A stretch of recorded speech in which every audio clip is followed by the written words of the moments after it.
guys, welcome to another video, and today we'll be reviewing the new Apple Magic Keyboard for the 4th generation iPad Pro. And I'll be doing a $60 Dairy Queen gift card giveaway once we reach 100 subscribers. So if you do want that to happen, make sure to subscribe and let's get on with the video. Alright guys, so let's unbox it. It's looking nice and it's some Apple packaging here. So we just got a picture of the keyboard on the front. Shake it out.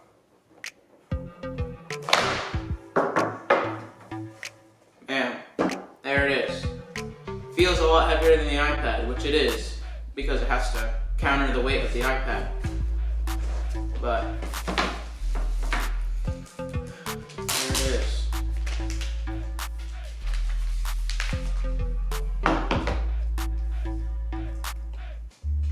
And then on the inside here, it has just a little version of the iPad with some papers there.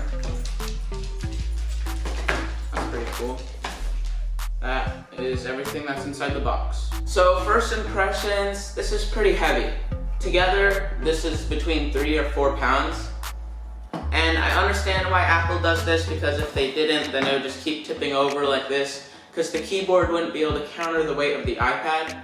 So I do understand that, and for me that is fine, but for some people that might be pretty annoying. Also, the setup is super simple. These 3 little things here just attached to these 3 on the back, attaches like this. Once you do that, it's set up. But the first thing that I do notice is that there is no function keys, so that might be a problem. There are a lot of cool things that Apple did add to this though, such as the new plug-in here. It's really nice. You can just plug it in straight from here and it charges your iPad. So that way you're not plugging in from here, something like that. But you just put it here, plug it in. I like it a lot better than plugging it in here. I really like the look of it, and like usual, Apple did a really great job on the design and made it look futuristic. I like how it looks like it's floating. But there is one part that, well, they didn't really do so good on. See, it's pretty heavy, so when you have it in your lap, it kind of tips over like this. And I don't like only being able to use it on a desk like this, because it just gets rid of the whole point of having a mobile iPad. But usually, it's just on my desk like this, so I don't have that big of a problem, but other people might. So on the Apple Store, the 12.9 inch is $350, and also on the Apple Store, the 11 inch is $300. But on Amazon, the 12.9 inch is $330, and the 11 inch is $290. So like usual, it's just better to buy it on Amazon, and if you have a lower budget, I've also found one for $150 on eBay, and that is a lot cheaper. So if you want to get a used one, then you might want to consider that. So what I like and don't like about it is, well, I like the new charging port a lot, like I said, and it makes it so much easier to charge it. But I also don't like the no function thing. I do understand why they did it, because if they had another row, then it would be really hard to type with that. I probably wouldn't even use it if they had a function key. I wouldn't even use the function key. Maybe they could make the keyboard bigger, but I don't know, it would kind of ruin the whole look of it.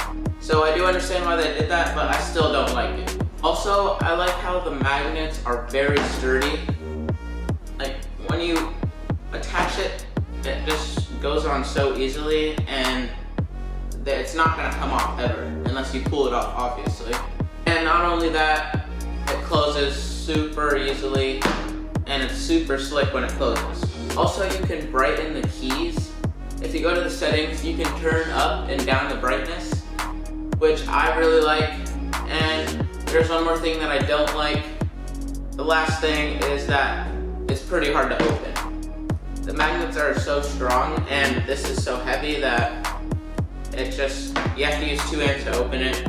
The laptops are so much easier, but it's a small price to pay for what this looks like and the design and everything like that.